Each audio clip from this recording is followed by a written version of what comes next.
Welcome, learners, to another deep dive. Today, we're stepping away from just information and into the shadows of the internet. Where connections that seem fine, well, they can turn into truly terrifying traps. We've got three chilling true stories for you. Stories that show the dark side of online interactions, especially dating. Our mission, really, is to recount these experiences. We want them to be gripping, yes, but also cautionary. We want you to see the patterns, the red flags you might miss, and understand the impact, the real-world impact, when these digital deceptions spill over. So get ready. These aren't just stories, they're powerful lessons. We'll start with a really harrowing account. A 16-year-old girl from California. She described herself as, well, kind of a nerd from a sheltered home. She found an outlet for her writing in these online roleplay forums, and there she met John. He claimed he was 17, from Washington State. Their characters in the game fell in love. And she believed they did too. Things escalated fast. John asked her to video chat, said he needed proof she was actually a girl. Apparently, someone else on the forum had been exposed as a guy pretending. It sounded odd, but trusted him, so she agreed. But John, he never appeared on camera himself. Always had an excuse, like issues with the family computer access. And then pretty soon his request turned sexual. Simple at first, Give me your best sexy look or bite your lower lip. Now remember, she's a teenager struggling with body image issues. His compliments, they worked. She complied, even though she felt, increasingly ashamed, desperate to please him. He started using lines like, I thought you loved me, really laying it on thick to manipulate her into doing more sexual stuff on camera. He even sent her photos of his penis. Carefully angled, though, so she couldn't see his face. It made her deeply uncomfortable, but she was just scared of making him angry. Right there, that dynamic. It's just textbook emotional manipulation, isn't it? Grooming, really. Exploiting vulnerabilities, fears to gain control. The quick escalation to sexual demands combined with a lack of transparency, him not being on camera, those are huge warning signs in any online interaction. Serious red flags. Exactly, and the emotional abuse just got worse. If she didn't text back immediately, bam, flooded with messages, accusing her of hating him or cheating or just ignoring him. The stress was immense, overwhelming. She finally confided in a friend. And her friend, thankfully, saw it clearly, said his behavior was abusive, told her she had to end it. So the next time he exploded at her, she actually did it. She bravely told him she wasn't okay with the emotional manipulation, gave him an ultimatum, stop or it's over. Well, he, quote, lost his shit, cussing, calling her names. So she ended it. Cried for 2 solid days, but her friend was there telling her it was absolutely for the best. But John, he wasn't finished, not by a long shot. He started relentlessly messaging her online, sometimes insults, sometimes these desperate pleas. She blocked him. She even left the forum entirely. But he'd just create new Yahoo accounts, start the whole cycle over again. Then he pulled out a new tactic, a really chilling one. He started claiming he was suicidal because of her, playing directly on her empathy. And she said she fell for it, hook, line, and sinker.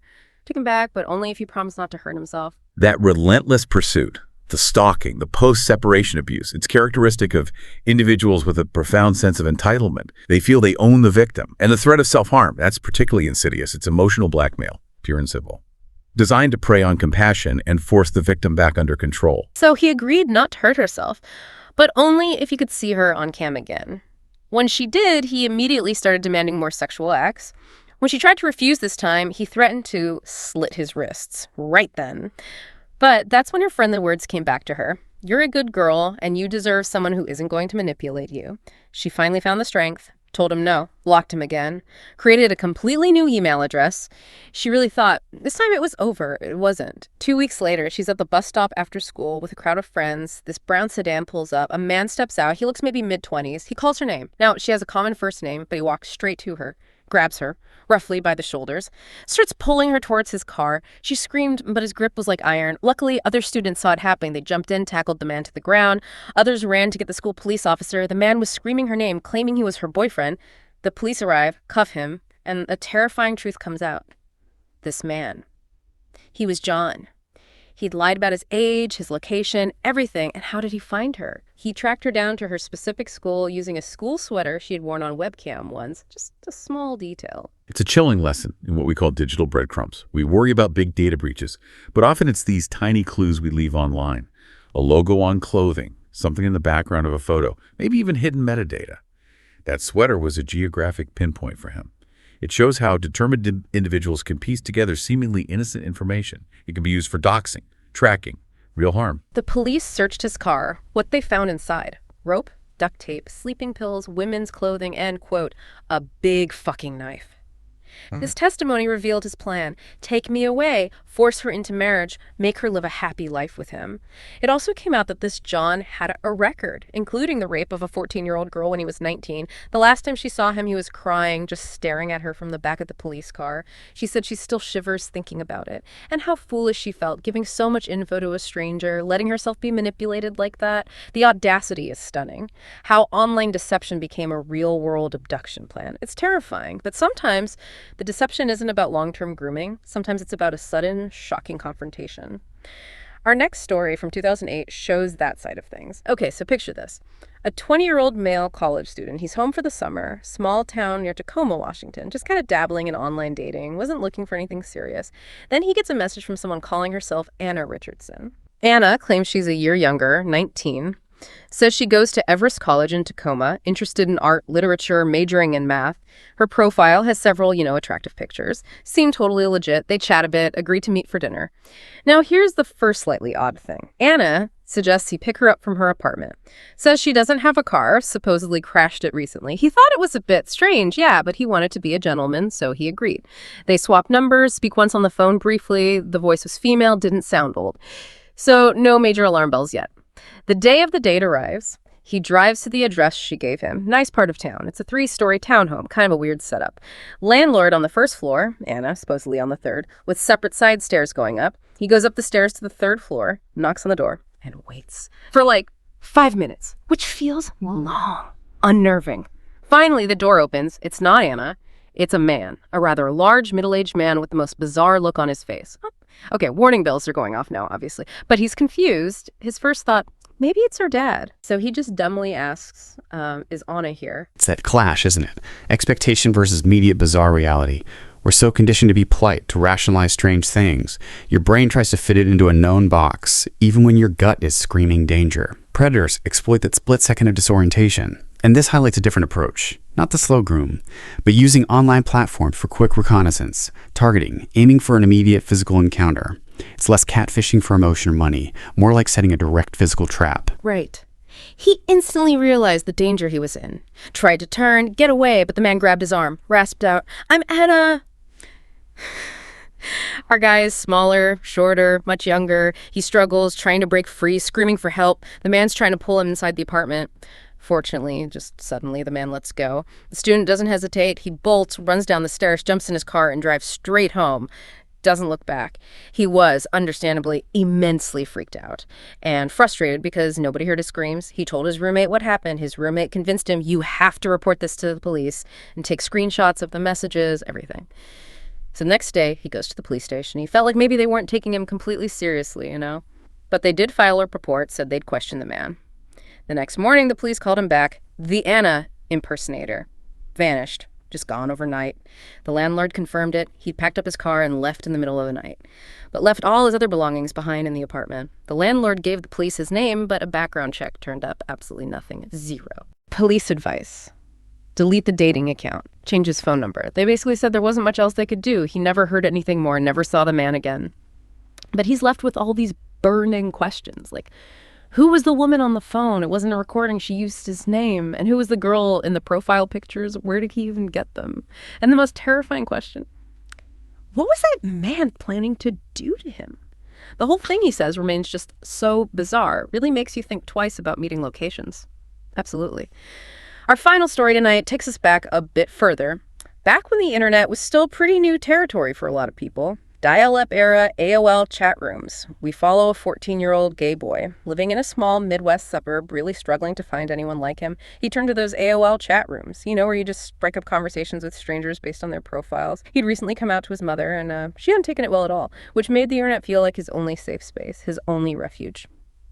One day, he gets a message from a guy named Steven who claims he's 16. Their early chats were totally normal. Music, movies, complaining about school, celebrity crushes, pretty standard teenage stuff. Then Steven drops this story, says he's living with his older brother because his parents kicked him out for being gay. Now, this really resonated with our listener, given his own situation with his mom. He was actually excited. Someone older, someone who could drive, and someone who lived nearby. They chatted for weeks, really long sessions. Then they decided to meet up. The listener lied to his parents, of course, said Stephen was just a mutual friend from school or something. Stephen shows up in this old pickup truck.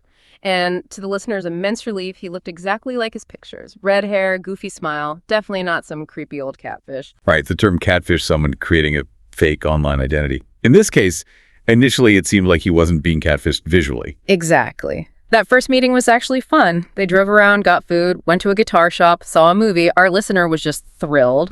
Finally, a friend who got it, understood the pressure of being gay in their small town. He didn't want the day to end, so he invited Stephen to crash at his house, offered him the trundle bed, explicitly said no sexual pressure intended, just hang out. They watched a DVD, both fell asleep for about an hour, and that's when there's this loud knock on the door.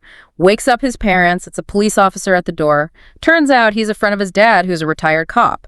The officer tells his parents they received an anonymous call. Someone in their house was supposedly communicating with a wanted pedophile online.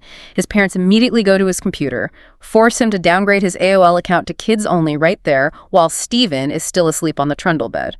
He denied knowing anything, of course. But since he was the main internet user, he got banned from regular use until they figured out what was going on. That anonymous tip, the police showing up. It's deeply unsettling. It strongly suggests that whatever Stephen was involved in, it was already known to someone. Law enforcement, maybe someone else. It's a serious foreshadowing. Definitely.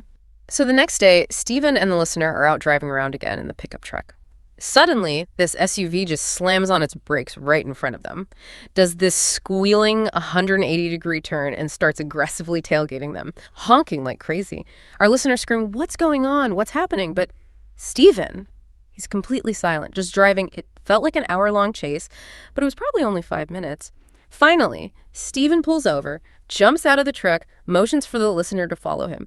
As they get out, the driver of the SUV marches straight toward the listener, gets right in his face, fist stops maybe centimeters away. This guy looks like he's in his 30s, has these really bulging eyes, which the listener later realized was likely Graves' disease. And he delivers this bombshell. He says Stephen isn't 16, he's actually 21 years old. And he's his boyfriend, the SUV driver's boyfriend. He warns the listener, stay out of their lives if I wanted to live to see tomorrow. Just like that. The scary Graves guy, as the listener called him, then drives off with Stephen, leaving the 14-year-old standing there, utterly broken, confused, ashamed. He just went home, locked himself in his room, cried, hoped the whole nightmare would just somehow blow over. But it wasn't over, not even close. His mother came home early from work one day looking completely devastated. There was a new message on their shared landline answering machine from the Graves dude. His sister had apparently picked up mid-message. This guy had actually posed as school faculty to get his mom's work number, called her, gave her a detailed account of exactly who her son had been hanging out with, the whole ugly story. And then 2 FBI agents showed up at their house. They informed him that Stephen, whose real name obviously was Stephen, was wanted for the alleged molestation of 2 other children, one as young as 10 years old. The listener said he felt sick beyond belief and fucking angry. He immediately agreed to testify against him. Apparently, the other families involved were too embarrassed or scared to come forward. That FBI involvement just escalates everything. It shifts the narrative completely from, a deceptive online relationship or even a weird love triangle into a major criminal investigation involving child sexual abuse. It highlights the profound danger the listener was actually in without even realizing the full extent. And the fact that other families hesitated really underscores the societal stigma that still surrounds these crimes, sadly protecting perpetrators sometimes. Yeah, it's awful. Around the same time, he gets a late-night phone call. It's Stephen's boyfriend, the guy with Graves' disease. At first, he's just kind of checking up on him, asking if he's okay. But then the conversation turns flirtatious. And that's when the listener realized this wasn't just some jealous boyfriend. This guy was likely a partner in crime, someone who also reveled in younger boys. He hung up fast, never spoke to him again, though the guy did try calling a few more times. Okay, fast forward a year. Stephen's court date. He ends up taking a plea deal and the sentence, only 1 year in jail. The listener was shocked, furious, but it happened because those other victims wouldn't or couldn't testify against him. Another year goes by, the listener is 16 now. Got his own car, supportive friends, trying to put it all behind him, bury the memory. But then he starts getting instant messages on AOL from unknown screen names. They weren't just messages, they were death threats. And they were filled with specific details only a stalker would know. What his car looked like, what clothes he wore that day, his daily schedule. Chillingly accurate. This goes on for weeks. Messages from different mystery accounts, all explicitly detailing how he was going to die. He was terrified, constantly looking over his shoulder, but he never actually saw anyone following him. He printed out all the messages, took them to his school principal and to the police. He assumed it had to be Stephen out of jail and looking for revenge. After he filed that police report, thankfully, the messages stopped. He never heard from him again. He never even found out Stephen's real name. He just hoped something truly horrible had happened to him. And then, about a year after the stalking stopped, there was an update. Stephen was found in another state. He'd been convicted of aggravated sexual assault against a 9-year-old boy who bravely testified. This time, justice was served. Stephen was sentenced to 70 years in prison. Later, someone found his inmate profile on some prison pen pal website. The listener described it as delusional, despicable, said he was seriously a piece of work. That initial 1-year sentence was frankly a travesty. But the eventual 70-year sentence does bring a measure of justice, even if it's delayed. It really underscores the theme running through all these stories. Online anonymity can be a mask for real, immediate danger. And the effects, the ripples from these encounters, they can last a lifetime. The courage of victims who do testify, like that 9-year-old boy, is absolutely crucial. Absolutely. These stories, deception, manipulation, ending in terrifying real-world encounters, they're just stark reminders, aren't they, of the hidden dangers lurking online. They really hammer home the importance of caution, of discernment, and crucially, trusting your gut instincts when you're interacting with strangers online. And what's really striking is how quickly things can shift. From emotional manipulation, even seemingly minor lies, to actual physical danger, and how small online details can become weapons. It really brings up a vital question for you listening right now. How do you protect yourself? How do you protect your loved ones, navigating this world where we're always connected, here where those lines between digital and physical threats get blurrier all the time? We really hope this deep dive into these darker corners of online interaction has been informative, maybe a bit sobering too. The online world offers amazing opportunities for connection, for information, but it absolutely demands vigilance and a real understanding of the potential risks. If you found this exploration of these true, chilling cases compelling and you want more deep dives into critical insights and sometimes disturbing realities, please do subscribe to The Deep Dive wherever you get your podcasts. Until next time, stay safe out there, stay aware, and keep learning.